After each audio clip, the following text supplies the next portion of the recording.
여러분 반갑습니다. 오늘은 과학문화 웨비나 알스 사잡을 진행하게 된 과학교사 송세호입니다. 오늘은 교과서 실험으로 살펴보는 일상생활 화학을 같이 배워보도록 하겠습니다. 제 이름은 송세호고요. 전공은 화학입니다.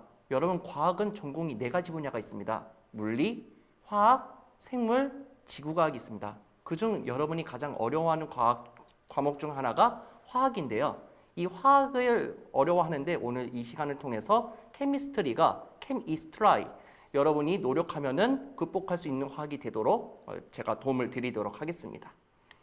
여러분들이 과학을 어려워하는 이유는 크게 2가지입니다. 첫 번째는 용어가 어렵습니다.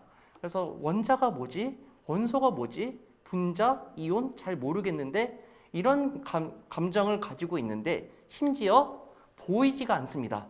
그래서 여러분이 보이지 않는 세상을 가르쳐야 되기 때문에 상당한 어려움이 있는데 이 보이지 않는 것을 보이게 만들 거고요. 용어가 어려운 거를 조금 쉽게 풀어서 설명해 드리도록 하겠습니다. 진행 순서는 원소의 도입을 먼저 설명하도록 하고요. 불꽃 반응 실험 그리고 앙금 생성 반응에 대해서 같이 한번 살펴보도록 하고 실험을 재미있게 진행해 보도록 하겠습니다. 자, 먼저 원소의 도입에 대해서 설명을 하도록 하겠습니다. 여러분 원소에 대한 고찰은 옛날부터 많이 진행이 되고 있었습니다. 그래서 물질의 기본 성분이 무엇인지에 대한 고민은 계속 이루어져 왔는데 고대의 그리스의 철학자인 탈렉스는요, 물질의 근원은 물이라고 했었습니다. 아리스토텔레스는 물질의 기본 성분이 물, 불, 흙, 공기로 이루어져 있다고 했습니다. 그리고 이 4가지 물질이 적절하게 조합이 돼서 물질을 이룬다고 했습니다. 좀 정확한 원소에 대한 정의는 보일이라는 과학자가 말을 했습니다. 17세기의 보일은 원소는 물질을 이루는 기본 성분이며 더 이상 분해되지 않는 단순한 물질이라고 하였습니다.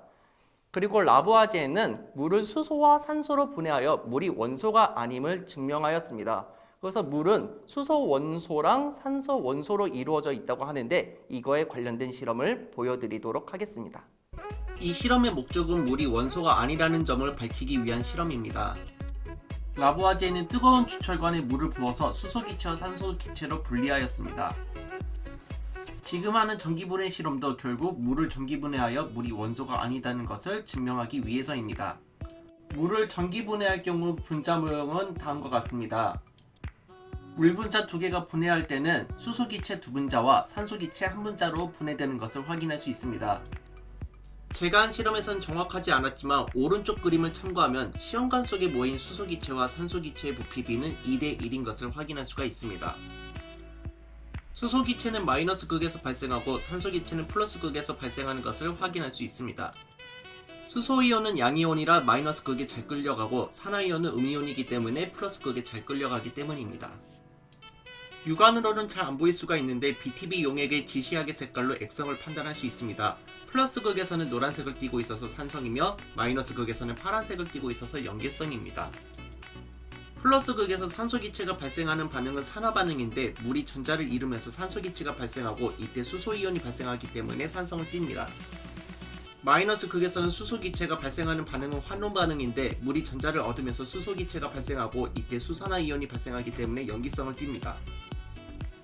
마지막으로 수소기체 반응 실험을 진행하겠습니다. 수소기체가 들어있는 시험관을 손가락으로 입구로 막은 상태에서 꺼낸 후 시험관을 뒤집습니다.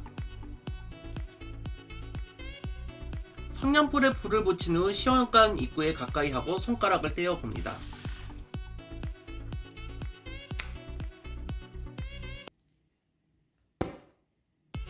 불꽃이 수소기체의 반응 시 퍽 소리가 나면서 타게 되는 것을 확인할 수 있습니다. 다시 한번 보시죠. 그리고 기체가 너무 적게 포집돼서 실험을 하지는 않았지만 불씨만 남은 횃불을 산소기체의 반응 시 다시 타오르게 됩니다. 여러분 영상 잘 보셨습니까? 물이 수소와 산소로 나뉘어지는 것을 확인할 수 있었죠. 이와 같이 수소와 산소와 같이 나뉘어지는 물질을 우리는 원소라 하지 않습니다. 수소와 산소와 같이 더 이상 다른 물질로 분해되지 않으면서 물질을 이루는 기본 성분을 보고 우리는 원소라고 합니다. 그래서 옆에 보시면은 수소, 헬륨, 탄소, 질소, 산소를 H, He, C, NO 이런 식으로 나타냅니다. 이런 걸 보고 우리는 원소 기호라고 하는데 이런 물질들을 우리는 원소라고 하는 것입니다. 그래서 수소는 로켓의 연료로 사용하고 있고요. 헬륨 같은 경우는 비행선의 충진재로 사용하고 있습니다. 그리고 질소 같은 경우는 과자 봉지의 충진재로 사용하고 있죠. 과자 봉지가 부스러지거나 상하지 않도록 도와주고 있습니다. 그리고 산소는 우리 호흡에 이용되기도 하고 산소통에서도 많이 사용을 하고 있습니다. 그리고 철 같은 경우는 다리의 철근에 많이 사용을 하고 있고 금 같은 경우는 장신구에 많이 활용을 하고 있습니다.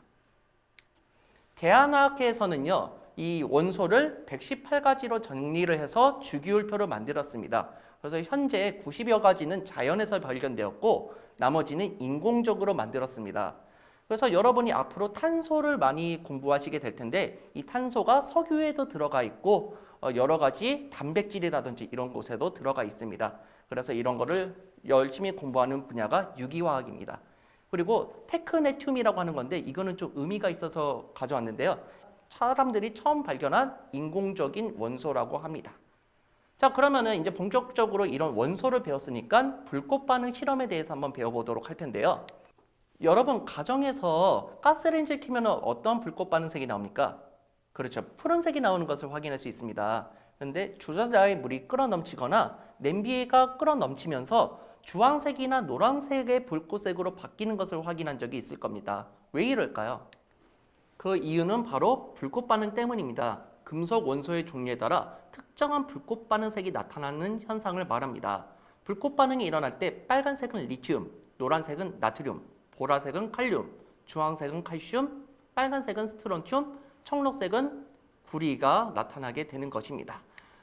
불꽃 반응의 특징은 우리 주위에서 어떠한 원소에 의해 독특한 색깔의 불꽃이 나타나는 것을 볼 수 있습니다. 이것을 많이 관찰한 것이 불꽃놀이입니다.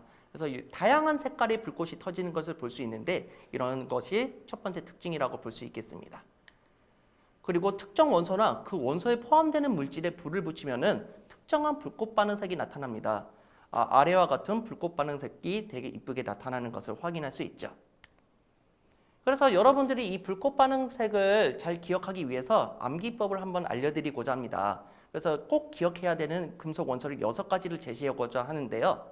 빨간색은 리튬, 노란색은 나트륨, 보라색은 칼륨이라고 했습니다. 우리가 놀이공원 같은 데 가면은 빨리 놀이기구를 타고 있잖아요. 그러면 친구한테 이렇게 말하는 거예요. 친구야, 우리 빨리 놀아 볼까? 이렇게 얘기하는 겁니다. 다 같이 해봅시다. 창피하면 안 돼요. 다 같이 빨리 놀아 볼까? 이렇게 외우시면은 조금 쉽게 외우실 수 있습니다. 그래서 앞글자로 따서 외우시면은 조금 편합니다. 자, 그 다음 금속 원소를 소개해 드릴 텐데 빨간색은 스트론튬, 청록색은 구리, 주황색은 칼슘이라고 했습니다. 그래서 매장 같은 데 가서 우리 스트로베리 많이 사잖아요. 빨간색 스트로베리 청구해 주카요? 이렇게 외우시면 됩니다. 그래서 이런 식으로 외우면 조금 쉽게 외울 수 있다는 점도 알려드리겠습니다. 자, 이거는 제가 2018년도에 여의도 세계 불꽃 축제에 가서 직접 촬영한 사진입니다. 다양한 불꽃들이 확확 나오는 것도 확인할 수 있고 여러 가지 색깔로 나오는 것도 확인할 수 있는데 여러분이 좀 이런 불꽃을 잘 볼 수 있는 팁을 드리자면요. 여의도 한강공원에 가지 마시고요. 이천 한강공원에 가면 이렇게 멋진 전경을 찍으실 수가 있습니다. 그래서 여러분도 한번 꼭 가서 봤으면 좋겠고요. 거기서 이제 저를 만날 수도 있으니까 그때 한번 인사를 해도 좋을 것 같습니다. 자, 그러면은 이렇게 다양한 색깔의 불꽃이 나오는 이유가 뭘까요? 그것을 이제 실험으로 같이 한번 확인해 보고자 합니다. 불꽃 반응 실험을 진행해 볼 텐데요. 빨간색은 리튬, 노란색은 나트륨, 보라색은 칼륨, 빨간색은 스트론튬, 청록색은 구리, 주황색이 칼슘이 나오는 것을 제가 확인시켜 드리도록 하겠습니다. 자, 그러면 실험 영상을 한번 보고 오도록 할까요? 맨 처음에 염화나트륨입니다. 염화나트륨 같은 경우는 어떤 색깔이 나올까요? 한번 볼까요? 자, 어떤 색깔이 나옵니까? 약간 주황색에 가까워 보이긴 하지만 사실은 노란색입니다. 그런데 질산나트륨도 염화나트륨과는 조금 다른 물질이긴 한데요. 똑같이 어떤 색깔이 나오는지 보도록 하겠습니다. 똑같이 어떤 색깔이 나오나요? 그렇죠. 노란색이 나오는 것을 알 수 있죠. 이와 같이 나트륨이라는 금속 원소가 들어있으면은 이렇게 똑같이 노란색이 나오는 것을 확인할 수가 있습니다. 자, 그러면 다음에는 염화 리튬을 한번 살펴보도록 하겠습니다. 리튬은 어떠한 불꽃 색깔이 나온다고 했었죠? 한번 살펴볼까요? 어떤 색깔이 나오나요? 그렇죠. 붉은색이 나온다는 것을 확인할 수가 있습니다. 스트론튬도 역시 붉은색이 나오는데 이번에 염화 스트론튬을 한번 해보도록 하겠습니다. 역시 똑같이 어떤 색깔이 나오나요? 그렇죠. 붉은색이 나오죠. 스트론튬과 리튬은 다른 원소긴 하지만 붉은색이 나타난다는 것을 확인할 수 있습니다. 질산 스트론튬도 한번 확인해 보겠습니다. 염화 스트론튬과는 다른 물질이지만 불꽃 반응 색이 어떤 게 나오는지 보세요. 똑같이 붉은색이 나오는 것을 확인할 수 있습니다. 염화 스트론튬과 질산 스트론튬은 물질의 종류는 다르지만 같은 금속 원소가 들어있기 때문에 붉은색이 나오는 것을 확인할 수 있습니다. 자, 이번에는 염화 칼슘을 보여드릴 텐데요. 염화 나트륨을 다시 한번 보여드리자면 나트륨은 어떤 색깔이 나왔죠?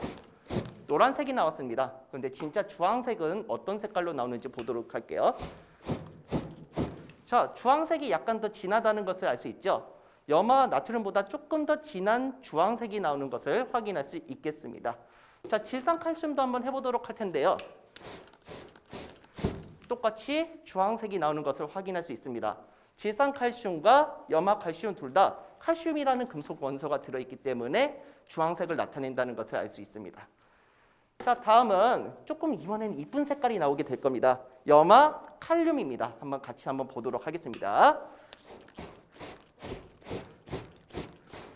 카메라에 잘 잡혔을지 모르겠는데 이쁜 보라색이 나옵니다.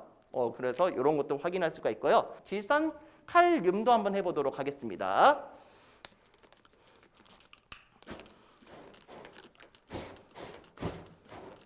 똑같이 보라색이 나오는 것을 확인할 수 있겠습니다. 자, 그 다음에 마지막으로 제일 이쁜 색깔, 학생들이 제일 좋아하는 색깔인데요. 염화 구리를 한번 불과 반응시켜 보도록 하겠습니다. 네, 이렇게 청록색이 나오는 것을 확인할 수 있습니다. 구리 원소가 들어있는 경우에는 청록색이 나오고요. 질산구리도 한번 반응시켜 볼까요? 똑같이 청록색이 나오는 것을 확인할 수 있겠습니다. 이와 같이 불꽃 반응을 일으키면은 금속 원소의 종류를 확인할 수 있었습니다. 자, 그런데 다른 불꽃 반응색은 다 구별이 가능한데 리튬과 스트론튬의 불꽃 반응색이 어떤 색깔이었죠? 그렇죠, 빨간색이었죠. 그럼 이 빨간색의 불꽃 반응색을 어떻게 구별을 할까요? 바로 이러한 분광기를 사용을 하면 되는 것입니다. 그래서 분광기를 이용하여 빛을 관찰하면 볼 수 있는 여러 가지 세계띠를 보고 우리는 스펙트럼이라고 하는데 이 스펙트럼을 분광기에 관찰하면 되는 겁니다. 그래서 이런 식으로 슬릿을 통해서 관찰하면은 무지개도 보이기도 하고 아니면 특정한 선의 스펙트럼이 관찰되기도 합니다. 그래서 스펙트럼을 사용하는 이유는요, 리튬과 스트론튬과 같이 불꽃 반응색이 붉은색으로 비슷한 경우에는 분광기를 이용해서 원소를 구별하기도 합니다. 그래서 이 선 스펙트럼은요, 사람이 지문과 똑같습니다. 리튬을 관찰하게 되면은 이렇게 4개의 선을 관찰할 수가 있고요. 스트론튬의 불꽃 반응색과 스펙트럼을 관찰하면은 이렇게 7개의 선을 관찰할 수가 있는 겁니다. 그래서 이런 식으로 이 4개의 선이 나왔다. 그러면 리튬이구나. 7개의 선이 나왔다. 그러면 이런 스트론튬이구나. 이런 식으로 구별이 가능한 것입니다. 이외에도 이제 선의 색깔이나 굵기로도 구별이 가능합니다. 자, 그러면은 불꽃놀이에서 가장 하이라이트는 팡팡 터지면서 흰색 불꽃이 나오는 거죠. 그럼 이 흰색 불꽃이 나오는 것은 어떤 원소를 이용한 것일까요? 바로 마그네슘 원소를 이용한 것입니다. 마그네슘 금속을 태우면 이런 식으로 밝은 색이 나오는데 이것도 실험을 보고 오도록 하겠습니다.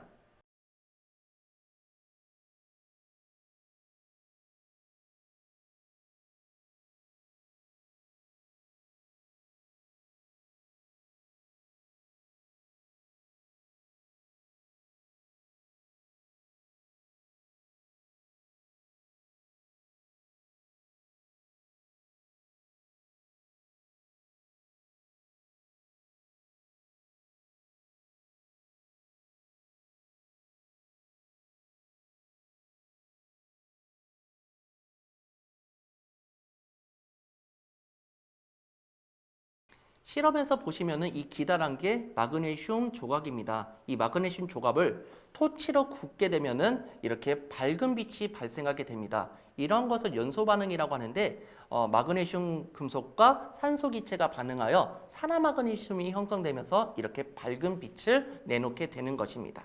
이러한 성질을 이용해서 성광탄에도 이용을 하고 있습니다. 그래서 전쟁에서도 이렇게 많이 활용을 하고 있다는 것을 알 수 있고요.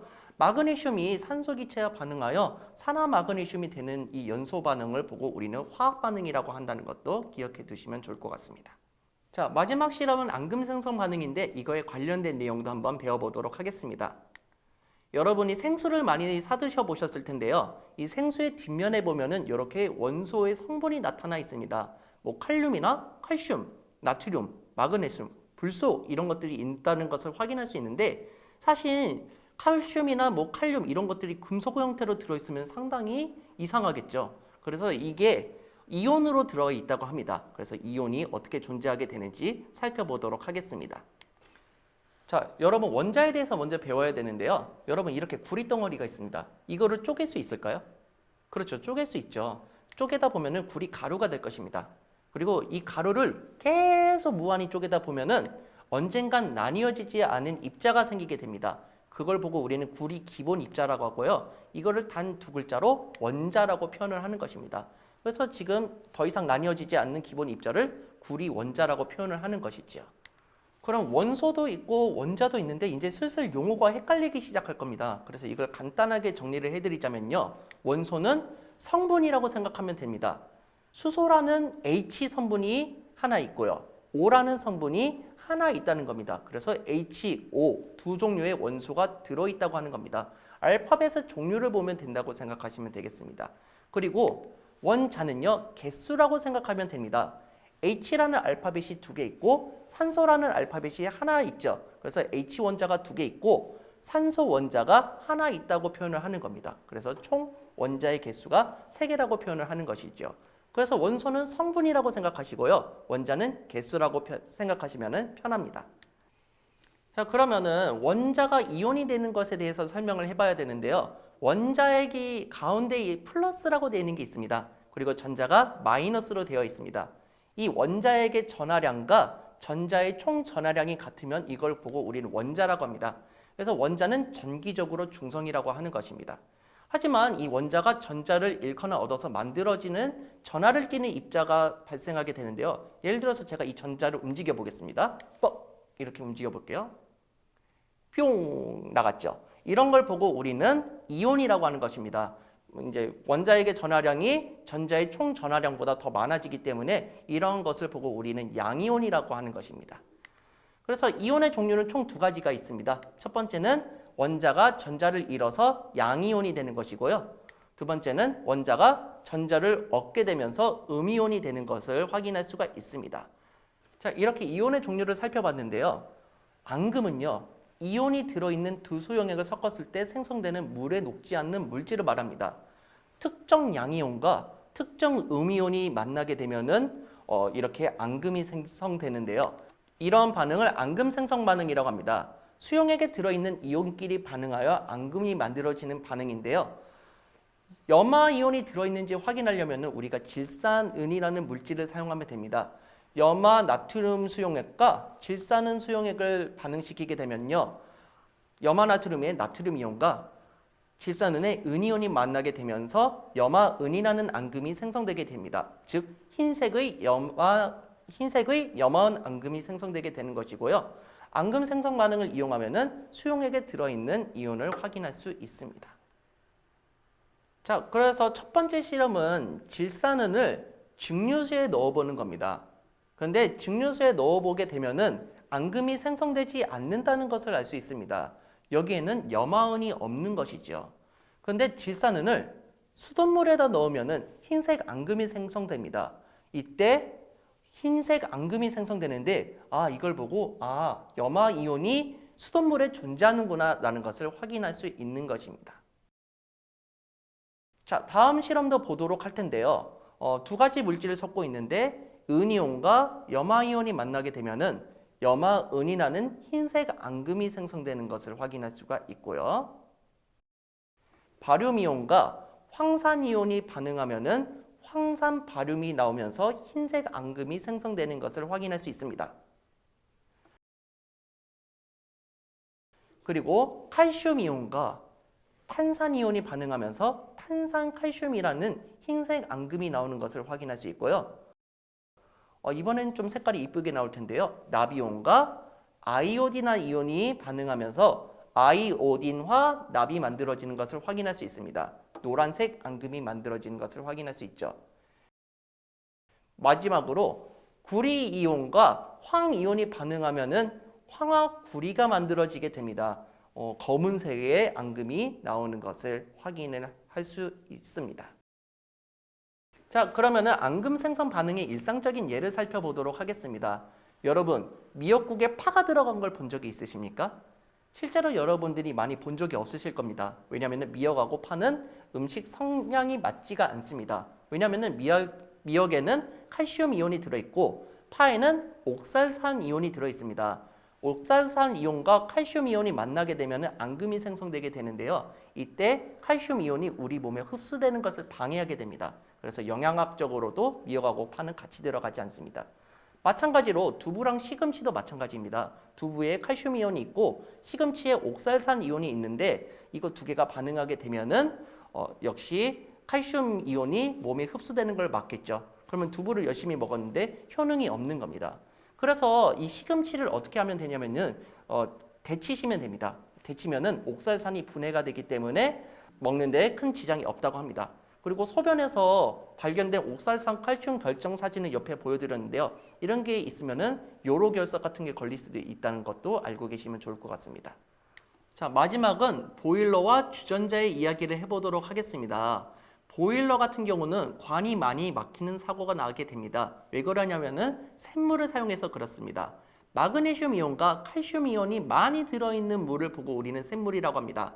반대로 적게 들어있는 물을 단물이라고 하는데요. 이 샘물이 탄산 이온과 반응하게 되면서 앙금이 생성되는 것입니다. 이 앙금이 찌꺼기로 쌓이게 되면서 관이 터지는 사고가 나오게 되는 것입니다.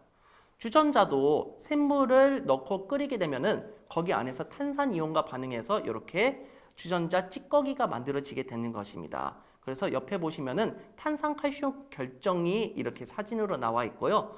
이런 걸 제거하기 위해서는 보일러를 사용할 때는 샘물을 단물로 바꿔주는 장치를 사용한 다음에 관을 통과시켜야지 안전하게 사용할 수 있고요. 주전자와 같은 경우는 구연산을 한 스푼 정도 넣어준 다음에 끓여주면 제거가 되게 됩니다. 그래서 여러분도 이런 앙금 생성 반응이 일상생활에 어떻게 사용되는지 잘 살펴보시기 바랍니다. 여러분하고 즐거운 실험을 같이 하게 돼서 너무나도 기쁩니다. 앞으로도 여러분이 과학에 항상 관심을 많이 가져주시고 화학을 특히 더 많이 사랑해 주시면 감사하겠습니다. 여러분 항상 행복하시고요. 좋은 하루 되시기 바랍니다. 감사합니다.